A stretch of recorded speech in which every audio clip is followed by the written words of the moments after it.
Hello, this is Mordred Viking, and as you know, I don't usually do reviews and things like that on this channel. But considering the state of things in Death and Dishonor, that is, the recent expansion for Hearts of Iron 4, I feel like I really needed to do something about it, because right now, having had the chance to play some more of it, I just cannot in good conscience recommend it. And the content which I have up on my channel right now doesn't really sell it in the proper light, because quite frankly I've just not been posting up the worst of it, and believe me, there is quite a lot bad about it. So in order to be properly fair and balanced, I really want to put like my true perspective on how things stand right now. So first of all, let me just say, I have a massive amount of respect for Paradox. I flew out to Sweden to meet up with their developers. I have a lot of faith in the company, I like the developers.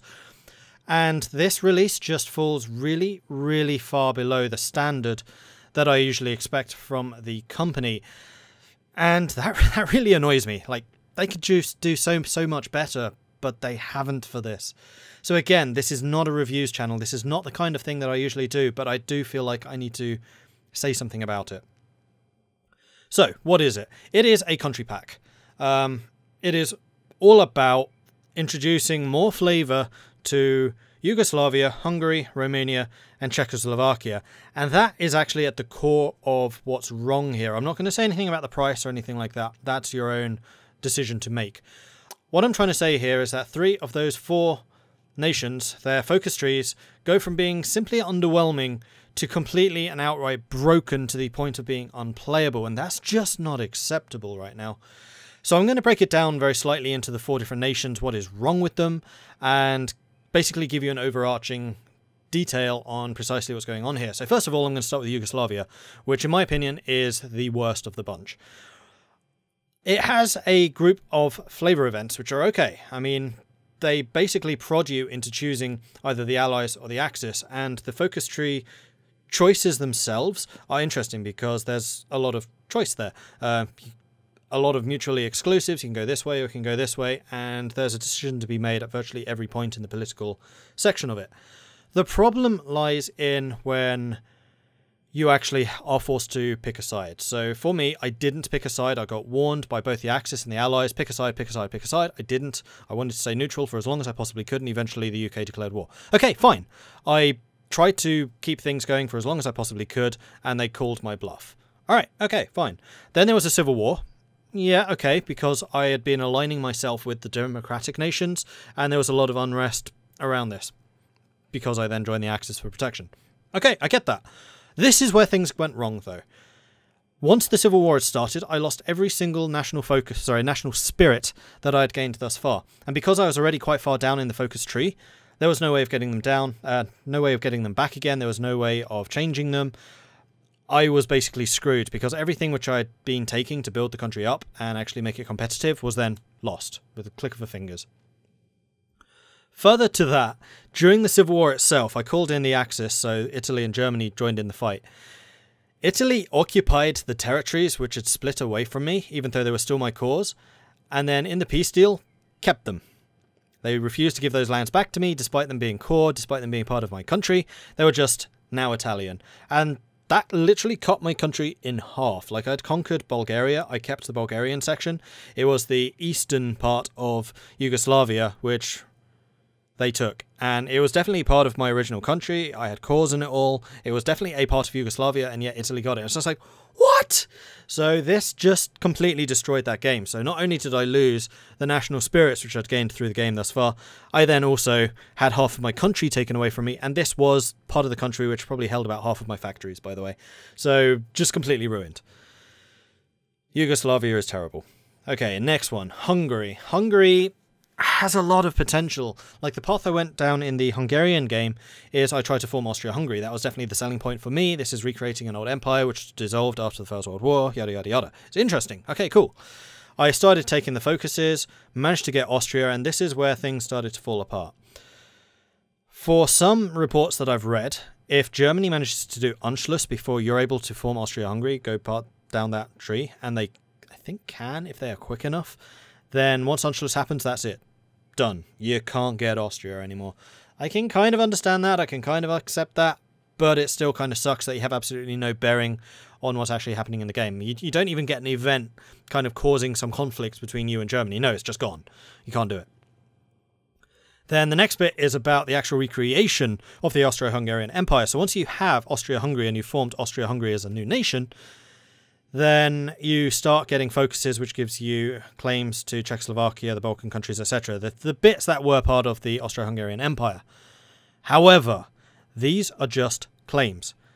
They're not even claims that you can then declare war on. They are literally claims that you then have to justify in order to go. They're basically another justification, which is slightly quicker. The problem with this is that you still have to abide by the world tension limits to then declare, or to then get these justifications to then declare war on them. Unlike your relations with Austria, where you can declare war immediately, which is how I think this should have worked, it doesn't. So you can get all these claims on Czechoslovakia, on Serbia, on Croatia, Yugoslavia, well, Yugoslavia is that whole section, Bulgaria, etc. But then you can't actually get those countries as part of your nation. And then by the time world tension's actually risen high enough that you can declare war on and seize those nations, they're already in a faction usually, or they've already been annexed. So for example, Czechoslovakia obviously almost always gets just outright annexed by Germany, or cut in half so they take the Czech part and Slovakia is then in their faction. Either way, you can't then get it unless you go to war with Germany, but then you are just Austria and Hungary and you are in no way, shape or form in any kind of situation where you could take on the Axis whatsoever. So it's just ridiculous. And when I was playing as Hungary, I kind of thought, okay, I'll just wait this out. And it's the most boring game I've ever done, bar one, which was Republic of France in Kaiserreich. But that's a different story. Hungary, I mean, it's an easy fix. They just need to make it so that those claims allow you to declare war straight away, rather than having to justify the fact that you have those claims in order to... It just makes no sense. All right, Romania. Romania I have less problem with. It's an interesting country. You have to strike an interesting balance between the Axis, the Allies, and the Soviets, because you are right there on the border. You're basically at the crossroads between all of those different factions, especially if Yugoslavia goes with the Allies, and Greece also. Yeah. My problem with them is they seem a little half-hearted and a little incomplete, in that a lot of the companies, and this is actually true for many of the other nations, a lot of the companies, the design companies, are just generic. There are no flavour to them whatsoever. It's just, yeah, you get these and you get 5% extra tank reliability. Big whoop. Give me something special. Give me a reason to care. Which right now isn't there. And kind of the same with the ministers' decisions, that type of thing. It's, yeah, could have been more, frankly, considering this pack is all about these nations, and yet these nations just feel half-hearted, especially in the time that they've been spending in creating this. Okay, Czechoslovakia, that is the fourth nation that was in the pack. Czechoslovakia is the one I'm the happiest with. I did actually enjoy my time with Czechoslovakia. I think they are the strongest. They have a lot of flavour. It's interesting. A lot of the design companies and that type of thing has got specific Czech flavour. So, for example, you get Skoda. Skoda builds good tanks. You get lots of industry. I like industry. I was happy with them. They do still have a couple of niggling issues. So, for example, a lot of their focuses are very generic. So you can go through Czech Industry 1, Czech Industry 2, Czech Industry 3, or Czechoslovak Industry 1, Czechoslovak Industry 2, Czechoslovak Industry 3. Come on, you can do better than this. Please, you can definitely do better than this. Right, so that is my opinion on the country pack. Now, one thing which I have been called upon a couple of times while talking to other people about my problems with the DLC are the air UI changes. These are excellent. And if they were part of the paid expansion, then it'd probably be worth buying the expansion just for that. However, and this is actually something to Paradox's credit, so I have to give credit where it's due, it's part of the free update. You don't need to pay for those air changes. So, quite honestly, I just cannot, in good conscience, recommend this DLC right now. Half of it is broken, and the other half is just incomplete. Will this change in the future? I really hope so. Paradox has a pretty good history of patching and updating things, but right now, stay clear. That's all I have to say about this. Just stay clear. Thanks very much for watching. Like I said, I'm not going to make a habit out of doing these review pieces, but because I've only been posting up the very short Czech footage, because I got kind of annihilated in that one, and then the Romania footage, just because it was the only actually decent game that I had of those four nations. I say that with a little hesitation because I did do a test game as Czechoslovakia, which was amazing. So the footage which I have up on my channel isn't exactly representative of the final product of Death and Dishonor, and that is why I felt like I needed to make this video. Thanks very much for watching this, and hopefully Paradox does some better stuff in the future, because I really hope this isn't in their future, because it's disappointing. That's all I can say.